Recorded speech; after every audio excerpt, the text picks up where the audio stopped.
Law 38. Think as you like, but behave like others. Judgment. If you make a show of going against the times, flaunting your unconventional ideas and unorthodox ways, people will think that you only want attention, and that you look down upon them. They will find a way to punish you for making them feel inferior. It is far safer to blend in and nurture the common touch. Share your originality only with tolerant friends and those who are sure to appreciate your uniqueness. Transgression of the law. Around the year 478 BC, the city of Sparta sent an expedition to Persia led by the young Spartan nobleman Pausanias. The city-states of Greece had recently fought off a mighty invasion from Persia, and now Pausanias, along with allied ships from Athens, had orders to punish the invaders and win back the islands and coastal towns that the Persians had occupied. Both the Athenians and the Spartans had great respect for Pausanias. He had proven himself as a fearless warrior with a flair for the dramatic. With amazing speed, Pius and his troops took Cyprus, then moved on to the mainland of Asia Minor, known as the Hellespont, and captured Byzantium, modern-day Istanbul. Now master of part of the Persian Empire, Pius began to show signs of behavior that went beyond his normal flamboyance. He appeared in public wearing pomade in his hair and flowing Persian robes, and accompanied by a bodyguard of Egyptians. He held lavish banquets, in which he sat in the Persian manner and demanded to be entertained.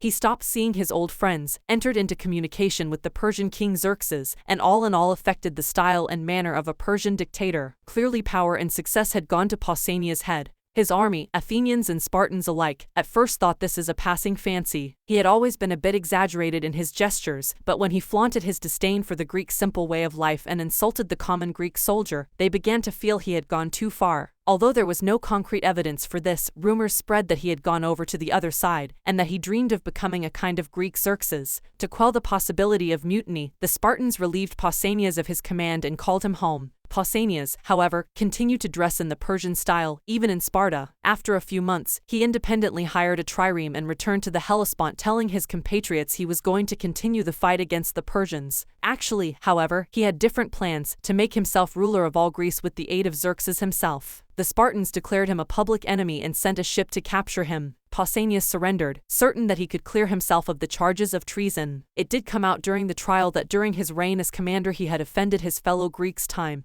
and again, erecting monuments, for instance, in his own name, rather than those of the cities whose troops had fought alongside him, as was the custom. Yet, Pausanias proved right. Despite the evidence of his numerous contacts with the enemy, the Spartans refused to imprison a man of such noble birth and let him go. Now thinking himself untouchable, Pausanias hired a messenger to take a letter to Xerxes, but the messenger instead took the letter to the Spartan authorities. These men wanted to find out more, so they had the messenger arrange to meet Pausanias in a temple where they could hide and listen behind a partition. What Pausanias said shocked them. They had never heard such contempt for their ways spoken so brazenly by one of their own, and they made arrangements for his immediate arrest. On his way home from the temple, Pausanias got word of what had happened. He ran to another temple to hide, but the authorities followed him there and placed sentries all around. Pausanias refused to surrender. Unwilling to forcibly remove him from the sacred temple, the authorities kept him trapped inside until he eventually died of starvation. Interpretation. At first glance, it might seem that Pausanias simply fell in love with another culture, a phenomenon as old as time. Never comfortable with the asceticism of the Spartans, he found himself enthralled by the Persian love of luxury and sensual pleasure. He put on Persian robes and perfumes with a sense of deliverance from Greek discipline and simplicity. This is how it appears when people adopt a culture in which they were not raised. Often, however, there is also something else at play. People who flaunt their infatuation with a different culture are expressing a disdain and contempt for their own. They are using the outward appearance of the exotic to separate themselves from the common folk who unquestioningly follow the local customs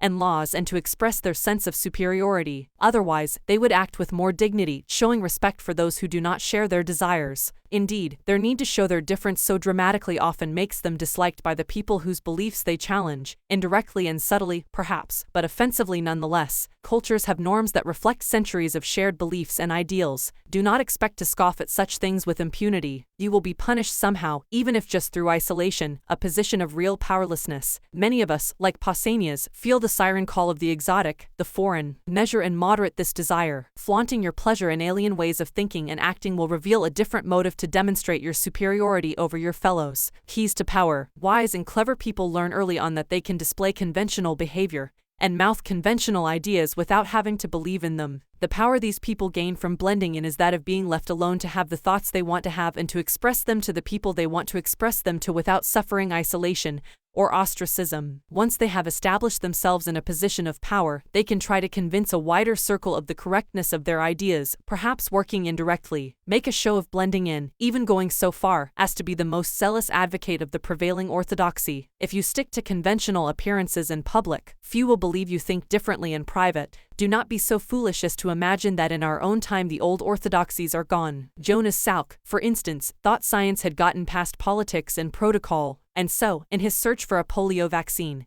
he broke all the rules, going public with the discovery before showing it to the scientific community, taking credit for the vaccine without acknowledging the scientists who had paved the way, making himself a star. The public may have loved him, but scientists shunned him. His disrespect for his community's orthodoxies left him isolated, and he wasted years trying to heal the breach and struggling for funding and cooperation. The logical extension of this law is the invaluable ability to be all things to all people. When you go into society, leave behind your own ideas and values and put on the mask that is most appropriate for the group in which you find yourself. People will swallow the bait because it flatters them to believe that you share their ideas. They will not take you as a hypocrite if you are careful, for how can they accuse you of hypocrisy if you do not let them know exactly what you stand for? Nor will they see you as lacking in values. Of course you have values, the values you share with them while in their company.